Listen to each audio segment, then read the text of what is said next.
这是自家种的红薯，已经晾了1个礼拜了。我们先将它清洗干净。秀秀今天跟大家分享红薯干的倒蒸做法。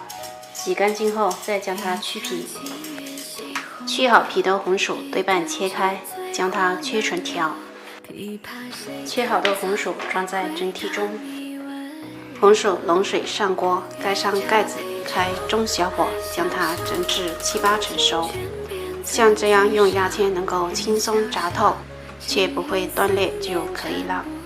将蒸好的红薯倒出，将它铺开，放在太阳下暴晒1、2天。每一块之间最好留点空隙。晒了1、2天之后，我们第2次进锅蒸，确保那红薯熟透就可以了。蒸好的红薯继续放在晾网上暴晒1、2天。这样经过1、2天暴晒之后，红薯干的水分大量流失，会开始析出糖分。这样我们的红薯干至少要经过3蒸3晒。这样做出来的红薯非常的有韧性，非常的有嚼劲，红薯香味非常的浓，而且非常的香甜，一点也不会发硬。喜欢的朋友可以在家试一下。